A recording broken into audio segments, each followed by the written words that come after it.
ಇಂದು ಕಲ್ಯಾಣ ಪರ್ವದ 2ನೆಯ ದಿನ ಧರ್ಮಚಿಂತನ ಗೋಷ್ಠಿ ನಡೀತಾ ಇದೆ. ಒಂದು ಸಲ ಒಬ್ರು ಹಾಗೆ ಒಂದು ಸೂಚನೆ ಇಲ್ಲೇ ಓದುವ ವರ್ಷ ಒಂದು ಸೂಚನೆ ಕಳಿಸ್ಕೊಟ್ಟಿದ್ರು. ಏನಂದ್ರೆ, ದಿನವೂ 2 ಹೊತ್ತು ಪ್ರಾರ್ಥನೆಯನ್ನು ಮಾಡುವಂಥದ್ದು ಅಗತ್ಯ ಇದೆಯಾ? ಬೆಳಿಗ್ಗೆನೂ ಸಾಯಂಕಾಲನೂ 2 ಹೊತ್ತು ಪ್ರಾರ್ಥನೆ ಮಾಡಿಸೋದು ಟೈಮ್ ವೇಸ್ಟ್ ಅಲ್ವಾ ಅಂತೇಳಿ ಅವರೊಂದು ಚೀಟಿಯನ್ನು ಕೊಟ್ಟಿದ್ರು. ನಾವು ಯಾವುದಕ್ಕೆ ಟೈಮ್ ವೇಸ್ಟ್ ಅಂತ ತಿಳ್ಕೊಬೇಕು, ಯಾವುದಕ್ಕೆ ಸಾರ್ಥಕ ಅಂತ ತಿಳ್ಕೊಬೇಕು ಅನ್ನೋ ಪರಿಜ್ಞಾನ ಬಹಳ ಮುಖ್ಯ. ಯಾಕಂದ್ರೆ ಗುರು ಬಸವಣ್ಣನವರು ಹೇಳ್ತಾರೆ, ಅಯ್ಯ ನಿಮ್ಮ ನೆನಹಾದಾಗಲೇ ನನಗೆ ಉದಯ, ನಿಮ್ಮ ಮರಹಾದಾಗಲೇ ಅಸ್ತಮಾನ ಅಂತ ಹೇಳ್ತಾರೆ. ಪರಮಾತ್ಮನ ಸ್ಮರಣೆಯನ್ನು ಯಾವಾಗ ಮರಿತೇವೋ ಆವಾಗ ಅದು ಸೂರ್ಯಾಸ್ತ ಆಗಿ ಕತ್ತಲೆ ಕವಿತಾ ಇದೆ, ನಮ್ಮ ಮನಸ್ಸಿಗೂ ಕತ್ತಲೆ ಕವಿತಾ ಇದೆ. ಯಾವಾಗ ಪರಮಾತ್ಮನ ನೆನಹನ್ನು ಮಾಡ್ತೀವೋ ಆಗ ಸೂರ್ಯೋದಯ ಆಗಿ ನಮ್ಮ ಅಂತರಂಗದಲ್ಲಿ ಬೆಳಕು ಚೆಲ್ತಾ ಇದೆ ಅನ್ನುವಂಥ ಮಾತನ್ನು ಹೇಳ್ತಾರೆ. ಆದ್ದರಿಂದ ಪ್ರಾರ್ಥನೆ ಮುಸ್ಲಿಂ ಧರ್ಮಾನುಯಾಯಿಗಳು ದಿನಕ್ಕೆ 5 ಬಾರಿ ನಮಾಜ್ ಮಾಡ್ತಾರೆ. ನಾವು 5 ಬಾರಿ ಮಾಡದೇ ಇದ್ರೂ ಹೋಗ್ಲಿ, ಸಭೆ ಸಮಾರಂಭಗಳಲ್ಲಿ ಬೆಳಗ್ಗೆ ಒಂದ್ಸಲ ಸಾಯಂಕಾಲ ಒಂದ್ಸಲ ನಾವು ಮಾಡದೇ ಇದ್ರೆ ಹೇಗೆ? ಅದಕ್ಕೆ ಒಂದು ಉದ್ದೇಶ. 2ನೇ ಉದ್ದೇಶ ಏನಪ್ಪಾ ಅಂದ್ರೆ, ಕಲ್ಯಾಣ ಪರ್ವ ಮತ್ತು ಶರಣ ಮೇಳ ಇವು 3 ತರಬೇತಿ ತರಗತಿಗಳಿದ್ದ ಹಾಗೆ ತಿಳ್ಕೊಳ್ಬೇಕು. ಕಾರ್ಯಕರ್ತರಿಗೆ ಮತ್ತು ಕಾರ್ಯಕ್ರಮದಲ್ಲಿ ಭಾಗಿಯಾದಂಥ ಎಲ್ಲರಿಗೂ ಕೂಡ ಇವು ತರಬೇತಿಯ ತರಗತಿಗಳಿದ್ದ ಹಾಗೆ.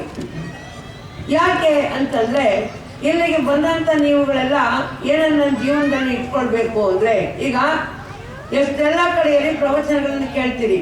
ಪ್ರವಚನ ಕೇಳಿದಾಗ ನೀವೆಲ್ಲ ಸದ್ಭಕ್ತರಾಗಿರ್ತೀರ. ಅಂದ್ರೆ ಒಂದು ಊದಿನ ಕಡ್ಡಿಯನ್ನು ಹಚ್ತೀವಿ ನಾವು. ಊದಿನ ಕಡ್ಡಿ ಅಗರಬತ್ತಿಯನ್ನು ಹಚ್ಚಿದಾಗ ಅದು ಘಮ ಘಮ ಘಮ ಘಮ ಸುವಾಸನೆಯನ್ನು ಬೀರ್ತಾ ಇರುತ್ತೆ ಅಗರಬತ್ತಿ. ಆದ್ರೆ ಅಗರಬತ್ತಿಯಿಂದ ಇನ್ನೊಂದು ದೀಪ ಹಚ್ಚಕ್ಕಾಗತ್ತೇನೋ? ಆಗುತ್ತಾ? ಅಗರಬತ್ತಿ ಸುಡ್ತಾ ಇರುತ್ತಲ್ಲ, ಉರಿತಾ ಇರುತ್ತಲ್ಲ, ಅದರಿಂದ ಇನ್ನೊಂದು ದೀಪ ಹಚ್ಚಕ್ ಬರುತ್ತೇನೋ? ಹಚ್ಚಕ್ ಬರೋದಿಲ್ಲ. ಅದಕ್ಕೋಸ್ಕರ ನಾವು ದೀಪ ಹಚ್ಚಿದಾಗ ದೀಪದಿಂದ ದೀಪನೂ ಹಚ್ಬೋದು, ದೀಪದಿಂದ ಅಗರಬತ್ತಿನೂ ಹಚ್ಬೋದು, ಹೌದಲ್ಲ? ಹಾಗೆ ಅಲ್ಲಲ್ಲೇ ಪ್ರವಚನ ಕೇಳಿ ವಚನ ಸಾಹಿತ್ಯ ಓದಿ ನೀವು ಭಕ್ತರಾಗಿರ್ತೀರಿ, ಅಗರಬತ್ತಿಯಂತೆ ಸದ್ಭಕ್ತರಾಗಿ ಸುವಾಸನೆಯನ್ನು ಬೀರ್ತಾ ಇರ್ತೀರಿ. ಇಷ್ಟೇ ಸಾಲದು, ಕಲ್ಯಾಣ ಪರ್ವ ಶರಣ ಮೇಳಕ್ಕೆ ಬಂದು ಉರಿಯುವ ದೀಪಗಳಾಗಿ ಬಸವ ಕಿರಣಗಳಾಗಿ ಹೋಗಬೇಕು. ಆಗ ನೀವು ಉರಿಯುವ ದೀಪಗಳಾದಾಗ ನೀವೇನ್ ಮಾಡ್ತೀರಿ? ಇನ್ನೊಬ್ಬರಿಗೂ ಹಚ್ಚಲಿಕ್ಕೆ ನಿಮಗೆ ಸಾಮರ್ಥ್ಯ ಬರ್ತಾ ಇದೆ, ಆತ್ಮವಿಶ್ವಾಸ ಬರ್ತದೆ. ಅದಕ್ಕಾಗಿ ನಾವು ಇವತ್ತಿನ ದಿವಸ ಧರ್ಮ ಅಂದ್ರೆ ಏನು? ಧರ್ಮ ಅಂದ್ರೆ ಬರೀ ಮಾತುಗಾರಿಕೆ ಅಲ್ಲ, ಇದು ತಿಳ್ಕೋಬೇಕು. ಯಾಕಂದ್ರೆ ಆಗಲೇ ನಮ್ಮ ಕರ್ಬಸಪ್ಪ ಕೋರಿಶೆಟ್ರು ಹೇಳಿದ್ರಲ್ಲ, ಕೆಲವರು ಹೇಳ್ತಾರೆ ಏನಿದು ಎಲ್ಲ ಒಂದೇ ತರ ಮಾತಾಜಿಯವರ ವಿಚಾರಗಳನ್ನೇ ಪ್ರತಿಪಾದನೆ ಮಾಡುವಂಥವ್ರದ್ದೇ ಇರುತ್ತೆ ಶರಣ ಮೇಳ ಕಲ್ಯಾಣ. ಹೌದು, ಅದನ್ನ ಇಟ್ಕೊಂಡಿದೀವಿ. ಯಾಕೆ ಅಂದ್ರೆ, ಒಂದು ಮೂರ್ತಿಯನ್ನು ಕಟ್ಟಿಬೇಕಾದ್ರೆ ಆ ಮೂರ್ತಿಯನ್ನು ಕ್ಲೀನ್ ಆಗಿ ಕಟ್ಟಿದು ಮತ್ತೆ ಅದು ಪಾಲಿಶ್ ಕೊಟ್ಟು ಸುಂದರವಾಗಿ ಮಾಡ್ತಾರೆ ಹೊರತು ಹೆಂಗಂದ್ರೆ ಏಟ್ ಹಾಕಿದ್ರೆ ಏನಾಗುತ್ತೆ? ಅದು ಸೀಳು ಹೋಗ್ಬಿಡುತ್ತೆ. ಹಾಗೆ ಯಾರ್ಯಾರೋ ಭಾಷಣಕಾರರು ಕರೆಸ್ತಿರ್ತಾರೆ. ಮೊದಲು ಬಂದವ್ರೆ ಒಂಥರ ಮಾತಾಡ್ತಾರೆ, ನಂತರ ಬಂದವ್ರು ಇನ್ನೊಂಥರ ಮಾತಾಡಿ ಅವ್ರು 2 ಮಾತುಗಳ ಮಧ್ಯದಲ್ಲಿ ಗೊಂದಲ ಹುಟ್ಟಿಸ್ತಾರೆ, ಹೊಟ್ಟೋಗ್ತಾರೆ. ನಮ್ದು ಅದಲ್ಲ.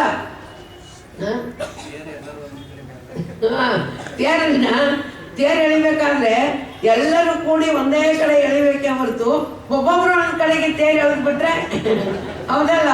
ಹಾಗೆ ಈಗ ಬೇರೆ ಧರ್ಮದವರ ಕಾರ್ಯಕ್ರಮಕ್ಕೂ ನಮ್ಮ ಅನೇಕ ಮಠಾಧಿಪತಿಗಳ ಕಾರ್ಯಕ್ರಮಕ್ಕೂ ಇರೋ ವ್ಯತ್ಯಾಸ ಅದೇ.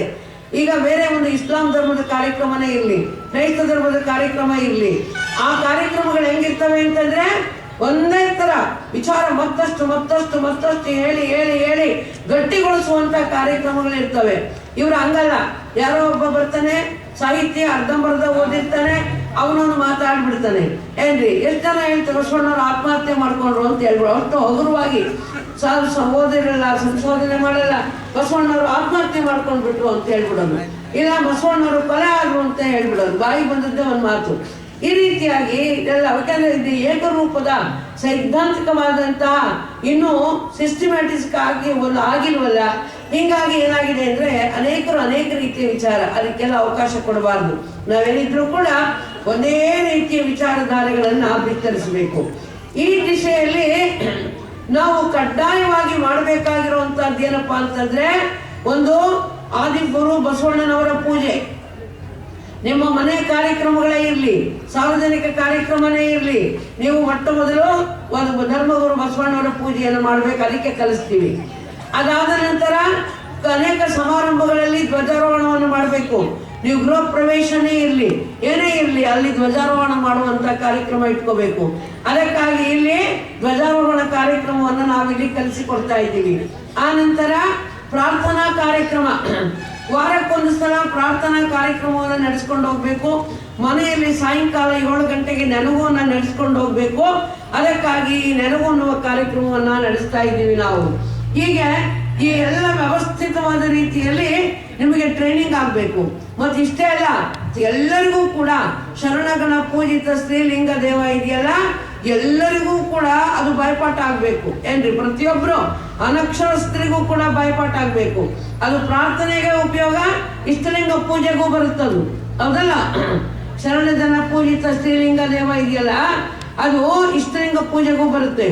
ಧಾರವಾಡದಲ್ಲಿ ನಮ್ಮ ರಾಷ್ಟ್ರೀಯ ಬಸವ ದಳದವರು ತುಂಬಾ ಚೆನ್ನಾಗಿ ಈ ಶ್ರಾವಣ ಮಾಸದ ಬಸವ ಜ್ಯೋತಿ ಕಾರ್ಯಕ್ರಮ ಮಾಡಿದಾಗ ಒಬ್ರು ಸ್ವಾಮಿಗಳು, ಅವರೇನು ನಮ್ಮ ಇದ್ರದ್ದು ಲಿಂಗಾಯತ ಸ್ವಾಮಿಗಳೇ, ಆದರೆ ನಮ್ಮ ವಿಚಾರದವರು ಅಂತ ಏನಲ್ಲ, ಪ್ರತ್ಯೇಕ ಸ್ವತಂತ್ರ ಮಠದವರು ಅಲ್ಲಿಗೆ ಬಂದಿದ್ದವರು ನಮ್ದು ಪ್ರಾರ್ಥನೆ ಎಲ್ಲ ಅಲ್ಲಿ ಬಹಳ ಚೆನ್ನಾಗಿ ಮಾಡ್ತಾರೆ ನಮ್ಮ ಶರಣೆಯರು. ಪ್ರಾರ್ಥನೆ ಎಲ್ಲ ಆದ ನಂತರ ಸ್ವಾಮಿಗಳು ಹೇಳಿದ್ರಂತೆ, ಲಿಂಗದೇವ ಅನ್ನೋದು ನನಗೆ ಇವತ್ತು ಕ್ಲಿಯರ್ ಆಯ್ತು, ಶರಣನ ಪೂಜಿತ ಹಾಡು ಕೇಳಿದ ಮೇಲೆ ಕ್ಲಿಯರ್ ಆಯ್ತು. ಎಷ್ಟು ಮೂರ್ಖರಿದಾರಲ್ಲ ಜನ, ಅದನ್ನು ವಿರೋಧ ಮಾಡ್ತಾರಲ್ಲ. ಪರಮಾತ್ಮನ ಸ್ವರೂಪವನ್ನ ಲಿಂಗಾಯತ ಧರ್ಮದ ದೇವರು ಲಿಂಗದೇವರು ಅಂತ ತಿಳ್ಕೊಂಡು ಅವನ ಸ್ವರೂಪ ಏನು ಅನ್ನೋದನ್ನ ಈ ಗೀತೆಯಲ್ಲಿ ಹೇಳಿದ್ದಾರೆ. ಅದನ್ನ ನಾವು ಮನನ ಮಾಡ್ತಾ ಹೋದಾಗ ಲಿಂಗದೇವನ ಸ್ವರೂಪ ಏನು ಅನ್ನೋದು ಗೊತ್ತಾಗ್ಬಿಡ್ತದೆ. ಅಂದಾಗ ಎಷ್ಟು ಅಜ್ಞಾನಿಗಳಿದ್ದೇವೆ ವಿರೋಧ ಮಾಡೋರು ಅಂತಂದು ಬರೀ ಆ ಹಾಡು ಕೇಳ್ಬಿಟ್ಟು ಸ್ವಾಮಿಗಳು ಹೇಳಿದ್ರಂತವ್ರು, ಏನ್ರಿ? ಅದಕ್ಕಾಗಿ ಪ್ರತಿಯೊಬ್ಬರು ಕೂಡ ಅನಕ್ಷರಸ್ಥರು ಕೂಡ ಆ ಹಾಡನ್ನ ಬಾಯ್ಪಾಠ ಮಾಡ್ಕೊಂಡು ಲಿಂಗ ಪೂಜೆ ಮಾಡ್ಬೇಕಾದ್ರೆ ಉಳಿದದ್ದು ನಿಮಗೆಲ್ಲ ಮಂತ್ರಗಳನ್ನೇ ಹೇಳಕ್ ಬರ್ಲಿಲ್ಲ ಅಂತ ಹೇಳ್ಕೊಂಡ್ರಿ. ಬರೀ 8 ನುಡಿಗಳಿಂದ ಕೂಡಿರುವಂತ ಈ ಪದ್ಯ ಹೇಳ್ಬಿಟ್ರೆ ಸಾಕು, ಲಿಂಗ ಪೂಜೆ ಕಂಪ್ಲೀಟ್ ಆಗೋಗ್ಬಿಡುತ್ತೆ. ಈ 8 ವಸ್ತುಗಳನ್ನ ಇಟ್ಟು ಅಷ್ಟವಿಧಾರ್ಚನೆಯನ್ನ ಮಾಡ್ಲಿಕ್ಕೆ 8 ಹಂತಗಳೇನ್ ಬರ್ತವೆ, 8 ಪದ್ಯಗಳು ಬರ್ತವೆ. ನಮ್ಗೆ ಟೈಮ್ ಕಡಿಮೆ ಇದ್ದಾಗ 10 ನಿಮಿಷದಲ್ಲಿ ಪೂಜೆಯನ್ನ ಮಾಡ್ಕೊಳ್ಳಲಿಕ್ಕೆ ಈ ಪದ್ಯ ಸಹಾಯಕ ಆಗ್ತಾ ಇದೆ. ಆದ್ದರಿಂದ ಎಲ್ಲರೂ ಕೂಡ ಆ ಪದವನ್ನ ಕಲಿಬೇಕು. ಯಾಕಂದ್ರೆ ಮೊದಲೆಲ್ಲರೂ ಕೂಡ ಏನ್ ಮಾಡ್ತಾ ಇದ್ರು ಅಂದ್ರೆ, ತತ್ಪ್ರಣಮಾಮಿ ಸದಾ ಶಿವಲಿಂಗಂ, ಈ ಹಾಡನ್ನೇ ಹೇಳ್ತಾ ಇದ್ರು, ಲಿಂಗಾಷ್ಟಕ ಅಂತ ಹೇಳಿ. ಎಲ್ಲರೂ ಬ್ರಹ್ಮ ಮುರಾರಿ ಸುರಾರ್ಚಿತ ಲಿಂಗಂ ನಿರ್ಮಲ ಭಾಷಿತ ಶೋಭಿತ ಲಿಂಗಂ ಅನ್ನುವಂತ ಪದ್ಯವನ್ನ ಹೇಳ್ತಾ ಇದ್ರು. ಅದು ಏನಾಗಿದೆ ಅಂದ್ರೆ ಶಿವನ ವರ್ಣನೆಯಿಂದ ಕೂಡಿರುವಂತಹ ಪದ್ಯವೇ ಹೊರತು ದೇವರ ವರ್ಣನೆಯಿಂದ ಕೂಡಿರುವ ಪದ್ಯ ಅಲ್ಲ. ವ್ಯತ್ಯಾಸ ತಿಳ್ಕೊಳ್ತೀರಾ? ಅದು ಶಿವನ ವರ್ಣನೆ. ಯಾಕೆ? ಕಾಮದಹನ ಕರುಣಾಕರ ಲಿಂಗಂ, ಕಾಮದಹನವನ್ನು ಮಾಡಿದವನು ಯಾರು? ಶಿವ. ಆಮೇಲೆ ರಾವಣ ದರ್ಪ ವಿನಾಶಕ ಲಿಂಗಂ, ರಾವಣನ ದರ್ಪವನ್ನು ಉಳಿದವನು ಯಾರು? ಶಿವ. ಆದ್ದರಿಂದ ಅದು ಶಿವನಿಗೆ ಸಂಬಂಧಪಟ್ಟಂತ ಅಷ್ಟಕ. ನಾವು ಅದಕ್ಕೋಸ್ಕರ ನಿರಾಕಾರ ದೇವರ ಪೂಜಕರಾದ ಕಾರಣ, ನಿರಾಕಾರ ನಿರ್ಗುಣನು ಸಚ್ಚಿದಾನಂದ ನಿತ್ಯ ಪರಿಪೂರ್ಣನೂ ಆದ ಪರಮಾತ್ಮನ ಪೂಜಕರಾದ ಕಾರಣ ಅದಕ್ಕಾಗಿ ನಾನು ಪ್ರತ್ಯೇಕವಾದಂಥ ಲಿಂಗಾಷ್ಟಕವನ್ನು ಬರೆದಿದ್ದೀನಿ. ಇದು ಇಷ್ಟಲಿಂಗಾಷ್ಟಕ. ಈ ಇಷ್ಟಲಿಂಗಾಷ್ಟಕವನ್ನು ಪ್ರತಿಯೊಬ್ಬರೂ ಕಲಿಬೇಕು. ಅದಕ್ಕೋಸ್ಕರ ನಿಮಗೆ ದಿನಕ್ಕೆ 2 ಸಲ ನಾವು ಈಗ ಹೇಳಿಸ್ತಾ ಇರೋದು. ಆಮೇಲೆ ನೀವೆಲ್ಲರೂ ಒಂದು ಕೆಲಸ ಮಾಡಬೇಕು. ಏನು ಅಂದ್ರೆ, ಈಗಾಗಲೇ ಅನೇಕರು ಮಾಡಿದ್ದಾರೆ. ಹೇ ಪರಮಾತ್ಮ ಲೋಕದ ಮಿತ್ರ ಇದೆಯಲ್ಲ, ಇದನ್ನ ಎಲ್ಲ ಶಾಲೆಗಳ ಪ್ರಾರ್ಥನೆಯಲ್ಲಿ ಅಳವಡಿಸಲಿಕ್ಕೆ ನೀವು ಹೋಗಿ ಹೇಳಬೇಕು. ಏನ್ರಿ? ಪ್ರತಿಯೊಬ್ಬರು ಕೂಡ ಇವಾಗ ಬಹಳ ಕಡೆಯಲ್ಲಿ ಈಗಾಗಲೇ ರೂಢಿ ಮಾಡ್ಕೊಂಡ್ಬಿಟ್ಟಿದ್ದಾರೆ. ಹೇ ಪರಮಾತ್ಮ ಲೋಕದ ಮಿತ್ರನ ಶಾಲೆಗಳಲ್ಲಿ ಈಗ ಅದನ್ನ ಪ್ರಾರ್ಥನಾ ಇದರೊಳಗೆ ರೂಢಿ ಮಾಡ್ಕೊಂಡಿದ್ದಾರೆ. ಅದಕ್ಕಾಗಿ ನೀವುಗಳು ಕೂಡ ಏನ್ ಮಾಡಬೇಕು, ಒಂದು ಹೇ ಪರಮಾತ್ಮ ಲೋಕದ ಮಿತ್ರ